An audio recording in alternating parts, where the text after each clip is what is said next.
Hi, my name is Marie and I'm going to be your counselor for this session. How are you? Okay. Before we get started, I'd like to go over the informed consent with you. So I'm going to read you out the consent form. Dear volunteer client, thank you for participating in this practice counseling session. I am a student at Durham College studying interviewing skills. I am required to practice and expand my competence in the area of counseling with volunteers. I appreciate you helping me to gain experience and your willingness to work with me. As a student at Durham College, I cannot offer any form of legal confidentiality. I will be recording our session for learning and assignments. If at any time you feel uncomfortable, we can turn off the recording device. This recording may be shared with my instructor of this course, Nicole Miller, and potentially other students learning counseling. All recordings are destroyed by the end of this course. Even as a student, I'm required under the law to report any of the following: a serious issue of harm to others, a serious issue of harm to you, indications of child abuse or neglect, or other special conditions that are required by our province. As a student, I'm an inexperienced counselor. I am not equipped to do formal counseling. This is for practice only. This will help me to learn interview skills. I would much appreciate the feedback at the end of our session about my performance and may ask you to fill out a form after our session. So I just get you to sign your name and we'll date it and I'll sign it. Thank you. I'm just going to date it. Okay, thank you. What would you like to talk about today? Well, I made the appointment because I've been feeling really down in the dumps. And I'm finding that I'm not getting pleasure out of the things that I've traditionally always done. You're not getting any pleasure out of them? The things that you Not do? really. I don't have the same amount of enthusiasm or interest in going to my book club, for example, which is something I look forward to or have looked forward to every month for years. And now it just it doesn't seem important to me whether or not I go, and I don't always finish the book because it's not always a subject that I find interests me. And this is kind of unusual because I'll read anything and everything, but I don't know, and I belong to a music group that I go to every week, and I've quit going because it's just too much of an effort. And I'm finding that I'm just sort of staying close to home and not participating fully in all kinds of things that friends will call and say, let's go for lunch. I'm not interested. I'd rather have a poached egg at home with a cup of tea. And not that I don't like my friends, I do. I'm just feeling really, really blue. And So if I heard you correctly, you're feeling really down lately, and that's not like yourself. You're feeling withdrawn from your friends and your normal activities that you used to enjoy, and you're not really participating or wanting to participate. Did I hear that correctly? yeah. Okay. Why do you think you feel this way? Or why do you think that this is happening all of a sudden? This change?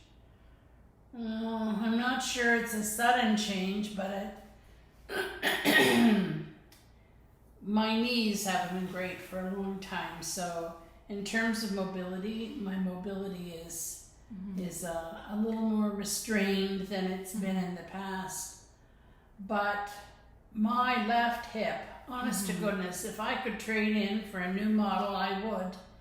But so you're experiencing pain, like physical yes, pain. Physical pain, and I just I'm not due for a hip replacement.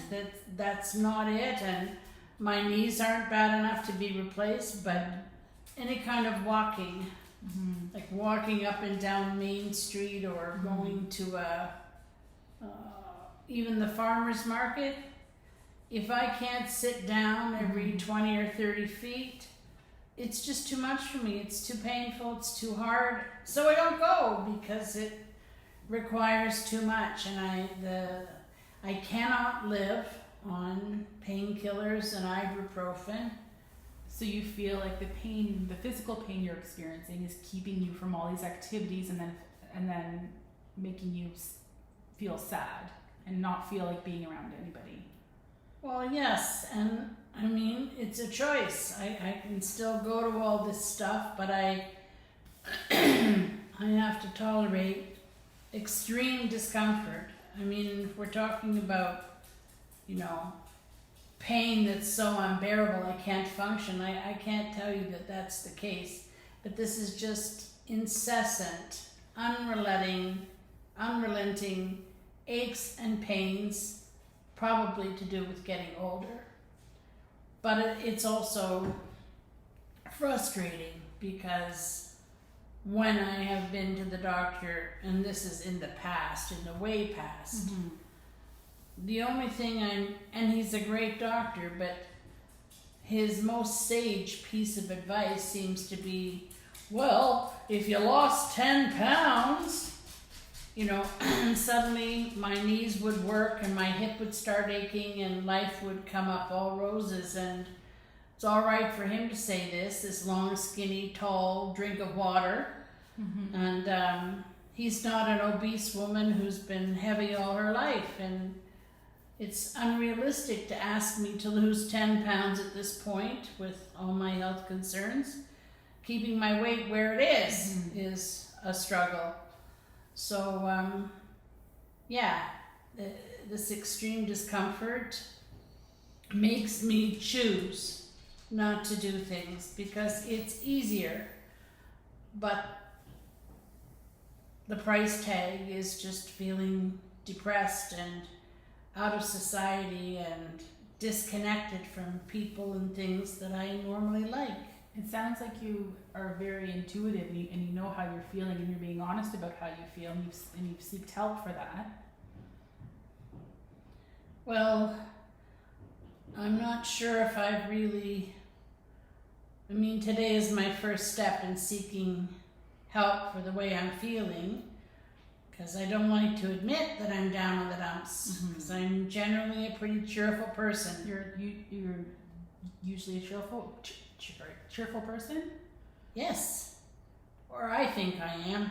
It seems like you have a good support system of friends and activities, like you're very outgoing and you like to be in the community. I do, and I think maybe that's got a lot to do with why I'm feeling blue. Because I'm away from all those warm and fuzzies that make me feel good about my life.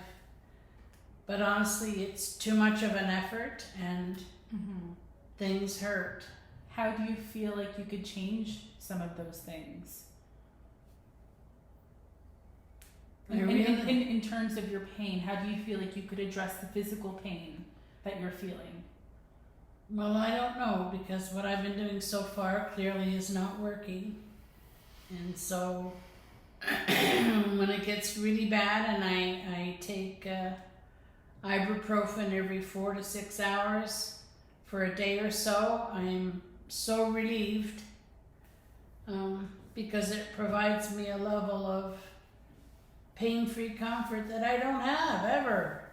But I can't live on any kind of medication like that, and it's not realistic. It's not good for you physically. Have you considered joining any other groups in the community in terms of very low impact exercise to get out in the community, enjoy the things you like to do while meeting people in the same situation, such as water aerobics or clubs for people that have, not clubs, but people with similar issues that you have, any groups or forums or anybody else you could connect with that has the same experience as you?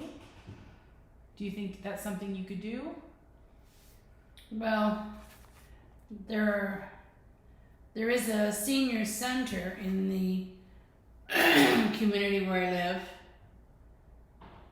and I don't know what it is, but I don't want to be identified as one of those senior people, one of those wrinkly old ladies. And I don't knit, I don't crochet, I don't do a lot, I don't play euchre, I don't play pickleball. Right.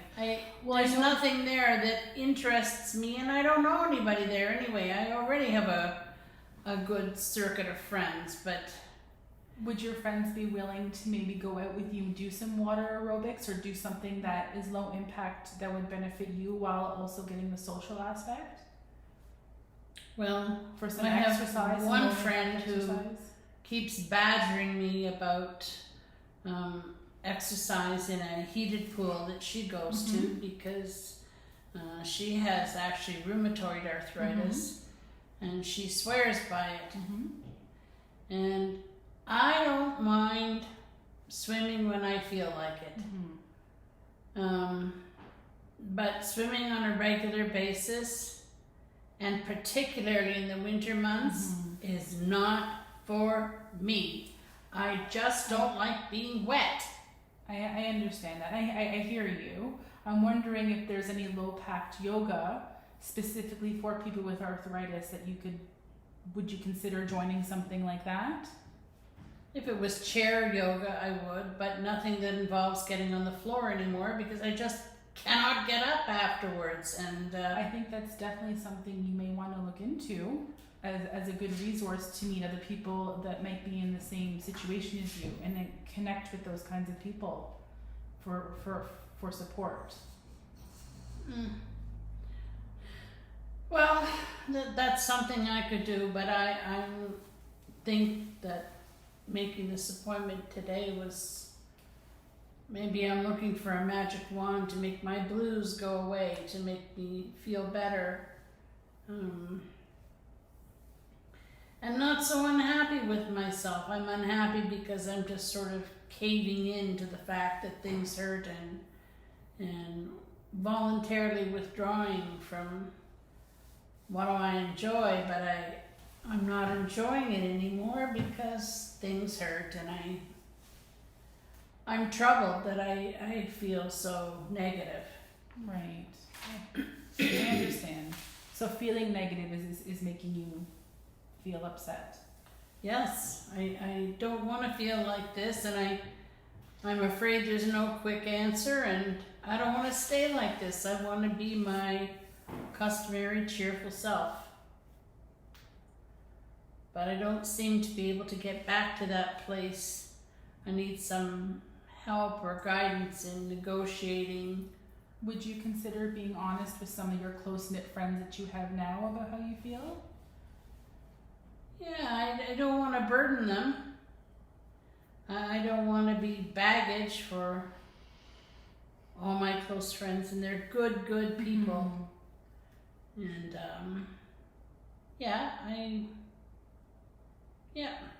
I mean, and they do say, we missed you last week, we missed you the week before, why aren't you coming anymore? And I always have an excuse at the ready, but I don't tell them that You have an excuse?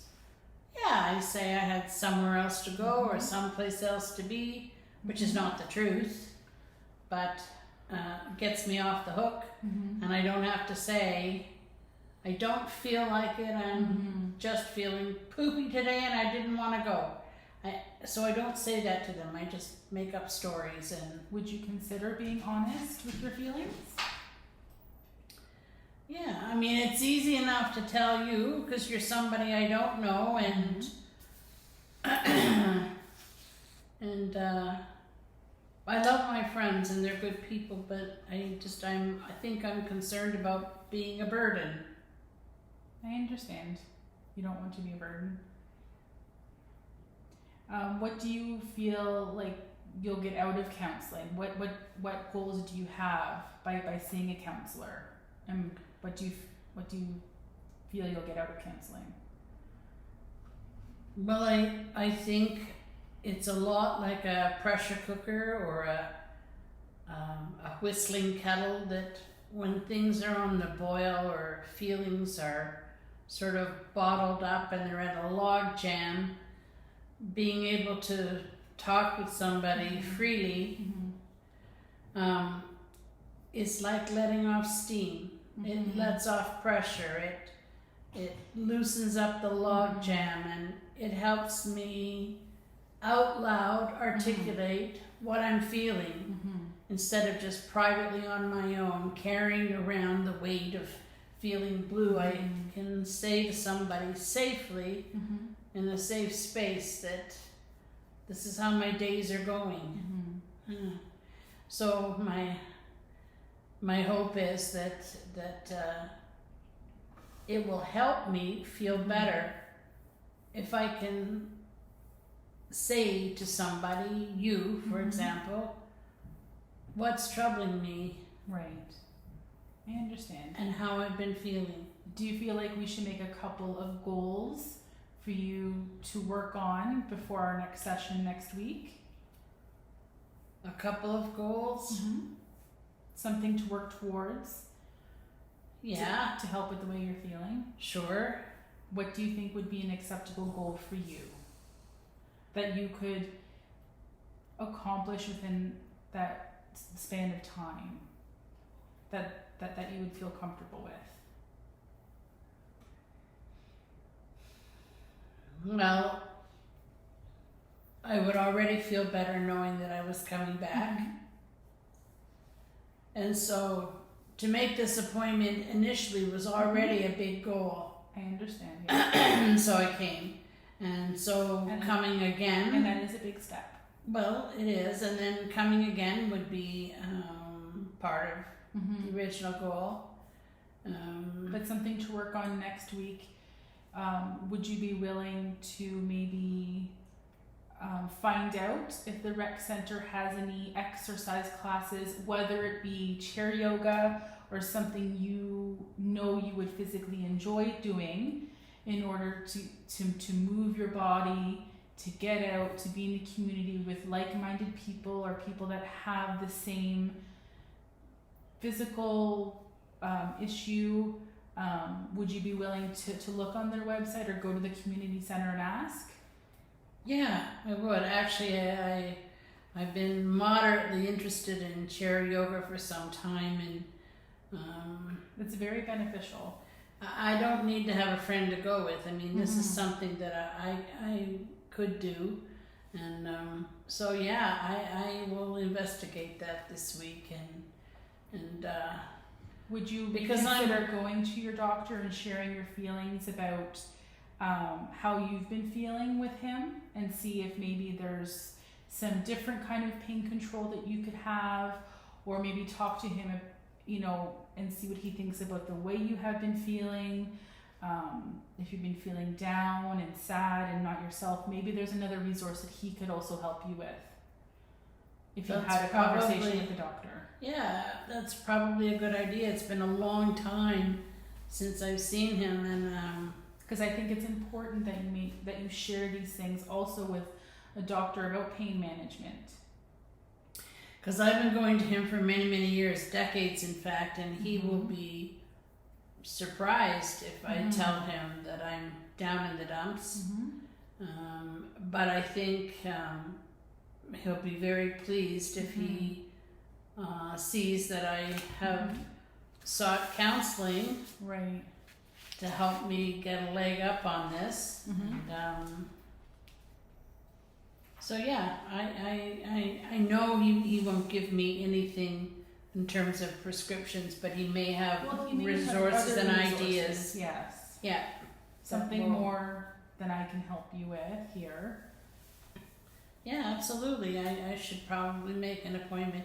And I'm going to begin the appointment by telling him not to tell me to lose 10 pounds, because that just rains on my parade. And you could also ask him if he has any resources for any kind of physical therapy or anything else that he may suggest you go to. That could also help with your pain management. That's a good idea. Yep, I'll Maybe do that. exercises in a chair or something. Yep. Yep, definitely. That's something I can do. So those two goals, you think by next week you could try to do those things? Yep. I don't have any doubt that I can get an appointment with him before I see you again, and Right. and I will definitely investigate some form of exercise that interests me, that's available in my community for people with my limitations. Yeah, that sounds great, and I think that those goals are very accomplishable. I'd like to see you again next week if you're willing to come back. I am. I have another appointment right after you, so we'll have to end the session for now. But I'm happy to meet you, and I'm glad that we have some clear goals that you could work on and that we can work on together. Well, thank you very much. You're welcome. Thank you.